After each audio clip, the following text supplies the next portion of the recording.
اقصى حد للحكم السعودي يحكم 4، مش الحكم الاجنبي. الحكم السعودي يحكم 4 مباريات فقط، ويعطينا احنا نجيب حكامنا، احنا نجيب حكام اجانب واحنا نتكفل فيهم. جميل. من بلده الى هنا نتكفل فيه، ويخلوا يحكمون مبارياتنا كل الحكام الاجانب. افضل لنا من هالمهازل اللي قاعد تصير. صارت لنا مباراه التعاون الاولى، مباراه هذه الثانيه، مباراه الرائد، مباراه الفيصلي، مباريات كثيره يعني، مباراه الاتحاد، مباريات كثيره مباريات حصلت فيها مهازل تحكيميه حقيقه يعني غريبه. طيب انت تقول يعني يسمحوا لنا ب4 مباريات، لو قدر انه هذا الامر يعني تم، انت تضمن ايضا ال4 مباريات ما يصير في اخطاء على اعتبار انكم انتم متضايقين من هذا الامر؟ على الاقل انظرون بس في 4 مباريات فقط. انظرون في 4 مباريات فقط. طيب سيناريو المباراة اليوم مختلف، يعني حتى التعاونيين زعلانين على حكم المباراة على احتساب هدف اول لفيجاروا مش صحيح ايضا.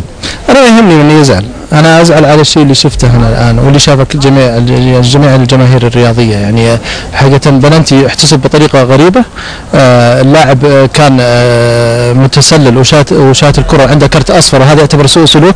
كرت اصفر اخر ثاني المفروض يكون يطرد اللاعب. الزيلعي للاسف يصير في فاول في وسط الملعب ويصير ويحسب الكرت الاصفر على الكابتن خالد الزيلعي. ضربتين جزاء في الاخير انا ما شفتها لاني كنت تحت، لكن نقل لي، لكن ابغى اتاكد منها. ضربتين جزاء باليد يعني بطريقه غريبه لا تحتسب، يعني هذا شيء غريب، والبلنتي اللي احتسب بطريقه غريبه يعني. انت تتكلم هذا الكلام استاذ عامر بغض النظر عن مستوى النصر طبعا. شوف انا ما اتكلم عن المستوى، احنا دائما اذا صار مستوانا سيء نقول احنا مستوانا سيء. في مباراة الفتح مستوانا كان مو جيد وقلنا مستوانا سيء. مباراة اليوم ما كنا جيدين، خصوصا بالذات الشوط الثاني، ولكن لما ينرفز كل حكم ولما يضغط الفريق اكيد اللاعب يتنرفز. لاعب يعني دمه لحم يا اخي، بشر، لازم يتنرفز اكيد. فانا اقول لك، انا قلت لك، انا اقول بدال خلينا نعكس الآية، نخلي الحكم السعودي يعني يتعلم من الحكم الأجنبي حقيقة. وأقترح عليهم وتذاكرهم على حسابنا في كل مباراة حكم فيها حكم أجنبي ندعوهم يحضرون هنا في المنصة على حساب نادي النصر، نشوف التحكيم اللي على أصوله حقيقة. هذا هو العلاج الوحيد يعني. أنت الآن أستاذ عامر مع تقديري واحترامي لكلامك يعني فقط أنتم مشاكلكم مع التحكيم، ما في عندكم مشاكل بنادي النصر كلاعبين كأمور فنية أمور إدارية، فقط هو التحكيم هي المشكلة الوحيدة؟ أنا أتكلم عن مباراة اليوم، أنا أتكلم عن المشاكل التحكيمية. في أشياء مشاكل كثيرة في كل الفرق، لكن أنا أتكلم عن المهازل التحكيمية اللي قاعدة تصير يعني من بداية الدوري وإحنا سكتنا، ما تكلمنا، ما قلنا شيء، كله دعما للحكم السعودي. لكن يعني اللي صار اليوم ما عاد ينسكت عنه ولا عاد ينصبر عنه حقيقة، وهذا اللي احنا نشوف يعني ان اذا سكتنا ننظلم اكثر. طارق اتمنى تسال الاستاذ عامر السلام عن المدرب اللاعبين الاجانب للشاره الدوليه بعد اسبوع من الان، يعني هذه الامور يعني كلها اكيد الحكم يفكر فيها انه يحاول على قد تقدير يساعد نفسه في هذا الموضوع. الان افهم من كلامك ان انتم فقط مشكلتكم اليوم ان الحكم لم يوفق في قياده المباراه. ممكن الدوليه تمنح، اذا ظلمت النصر تمنح لك الدوليه يعني ممكن. ما شاهد ولا مره احنا نشوف عامر السلهام يتكلم بهذه اللهجه، انا اول مره الحقيقه يعني اذا تسامحني على الكلمه، انا اول مره اشوفك حتى في هدوءك يعني سهامك جايه بشكل مرتب. لا انا اقول لك يعني انا اللي صار اليوم واللي صار في الدوري كله شيء لا يطاق، شيء لا يسكت عنه ولا يصبر يعني. انا فقد النقاط كثيره يعني. في مباراه الفتح التعاون الاولى الحكم اللاين مان يعني ما راح اصلا حتى وسط الملعب عشان يعلن عن الهدف، وواقف ما اعلن عن الهدف. والعاده الحكم اللي يعتبر اللي من ابسط ابجديات الحكم اللي جاي يحتسب الهدف يناظر اول ما يناظر اللاينمان وبعدين يعلن الهدف. هل في تسلل هل في فاول؟ اللاين اصلا رفع الرايه ووقف ولا راح لوسط الملعب واحتسب الهدف. طيب. ثم يطرد اللاعب اللي شارك في هجمه، يطرد اللاعب شارك في هجمه في سجلت علينا هدف. طيب علشان نغلق هذا الملف تماما موضوع التحكيم، انت اليوم تحمل الحكم 100% نتيجه مباراتك اليوم؟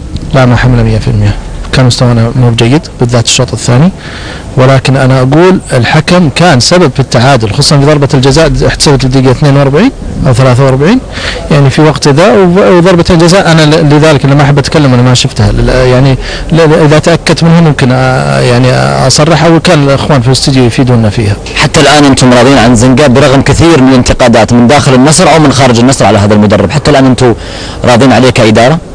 والله العمل المدرب يقدم عمل جيد مثل باقي المدربين في الدوري، فاكيد لازم تحدث بعض الاخطاء بعض الاشياء هذا شيء محسوب حسابها في الامور. ما في احد ما يخطي ولا في احد ما يعني ينتابه نقص في عمله يعني. اشراك اسماء كثيره اليوم في النصر يعني خصوصا في دكه الاحتياط من المنتخب الاولمبي، في يعني تشعر انه في يعني الغيابات اثرت بشكل كبير؟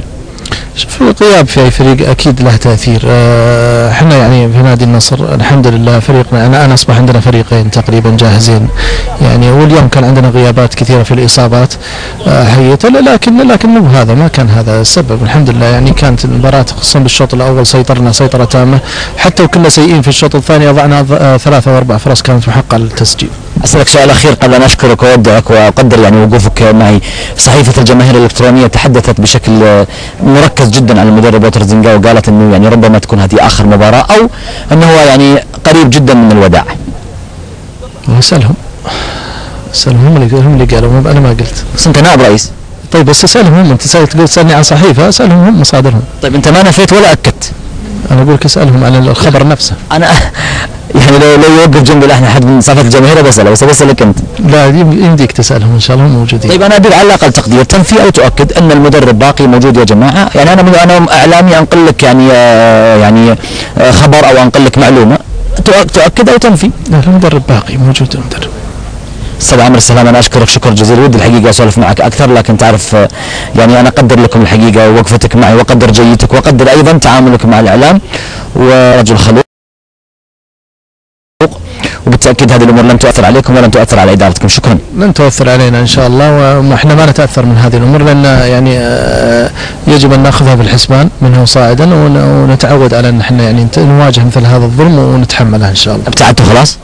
ما نبتعد، النصر عمره ما يبتعد. شكرا. يا اهلا وسهلا. شكرا استاذ عامر السلام على حديثه معنا في لاين سبورت. احنا باقيين عند غرفه نادي النصر زميلي مشعل، بنحاول على اقل تقدير اذا تمكنا من الحديث مع سمو الامير فيصل بن تركي، لان الرجل موجود حتى الان في الغرفه، يمكن رافض يتحدث مع اي وسيله اعلاميه، وكان غاضب جدا جدا ولا صرح تقريبا لاي وسيله اعلاميه.